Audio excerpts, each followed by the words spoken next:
For almost 130 years, this handsome brick building at what we now call Gilbert's Corner on Route 50 in Loudoun County was the peaceful Mount Zion Old Baptist Church.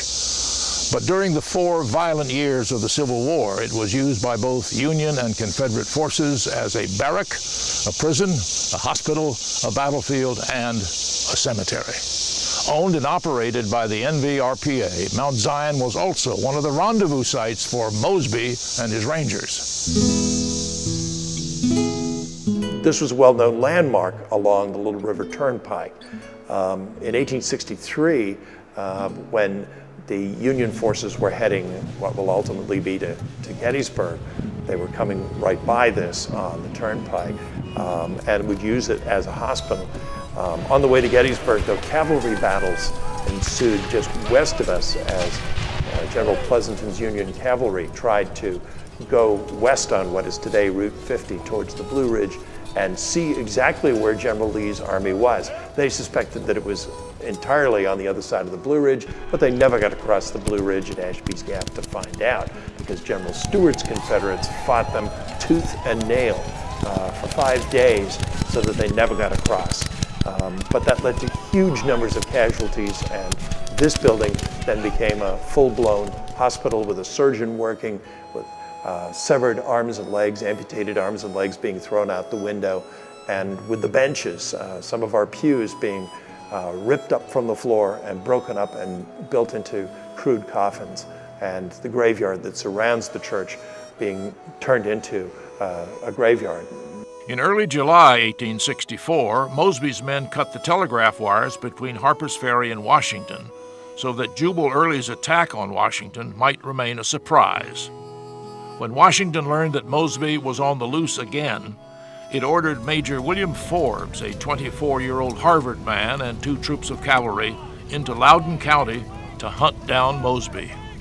On the 6th of July, it's a Wednesday, hot. Mosby shows up in Leesburg in the morning and finds out that there has been a federal column, 150 men from the 2nd Massachusetts and the 13th New York out looking for him.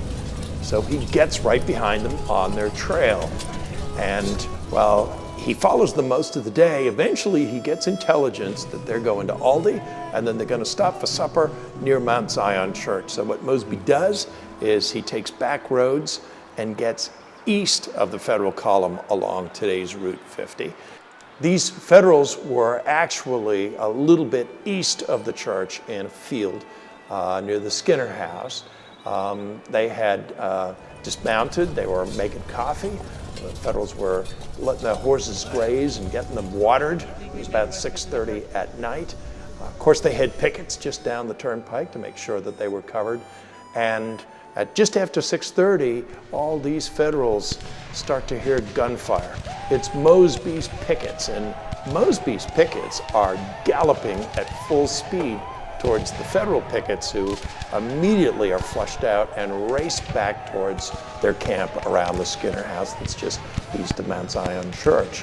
Mosby then lines up his men and they charge, and by the time they start to charge, the Federals have already sounded their bugles. They have lined up in 2 lines in the field that they're in, and they are ready for whatever Mosby has to give them. The problem is that these particular Federals have not actually fought all that much. They've been on a large number of missions, but they haven't actually been in combat as much as you might like. The one thing that we find fascinating is that Mosby has a cannon with him. And as his men start to charge, that cannon fires, and that shell arcs right over them, and it lands and explodes in midair immediately behind the 2 Federal ranks. Union Major Forbes bravely rallied his troops again and again, but Mosby's Rangers continued their assault, firing pistols with both hands. The Federals really found just how awkward it is to fight with people holding pistols. Mosby's men were doing very, very well, and finally Forbes's men broke and ran, and once again he rallied them in the wood just east of the church. And at that particular point, Forbes and Mosby do a rare thing. They go at it with each other. And at this particular point, Mosby might have had reason to question his whole belief in pistols, because Forbes takes his saber and makes a thrust at Mosby, and he would have killed him. It's just that one of Mosby's young officers, Tom Richards, intervenes and gets right between them, and the saber goes through Tom Richards' shoulder. Mosby fires his pistol, and at the second he goes to fire the pistol, Major Forbes's horse rears and takes the shot. The horse collapses on top of Major Forbes, and he cannot get out. And with Major Forbes down, it becomes a real race. Most of the Union cavalry now heads down the Carolina Road, frantically trying to get out of there. And when all is said and done, 12 Union troopers have been killed. Some 36, 37 have been wounded. And the estimates of the captured vary from 44 to 57. Those fellows have been absolutely crushed. Mosby lost 1 Ranger, Henry Smallwood, killed, and 6 wounded, none of them mortally.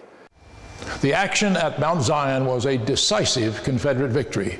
Even though the momentum had already shifted to the Union, Northern Virginia would remain a contested battleground as long as Mosby's Rangers were still a force. Mount Zion also demonstrated to Major Forbes and his Union cavalry that war was not so much about dignity as it was about survival. After the fight at Mount Zion Church, Major Forbes had a chance to comment on it. Of course, the poor guy had been crushed under his horse, but he complained bitterly of our irregular treatment of his crack battalion, remembers Mosby Ranger Johnny Alexander. The major insisted with tears in his eyes that what we had done was unprofessional. Well, maybe it was. He had formed as well-appointed and thoroughly disciplined veterans in magnificent array in an open field and awaited our attack with all the confidence of the proficient commander of an invincible machine. But for us, if a charge was to be made, we didn't go into it in serried ranks and with orderly approach as if to impress the enemy with our awful dignity. Each man realized that the shorter the time from the start to the finish, the less the danger was, and would clap spurs to his horse, often throw the bridle rein on its neck, and with pistol in each hand bend every energy to getting there, and making himself as numerous and influential as possible on the way. The very insanity of the thing ensured its success.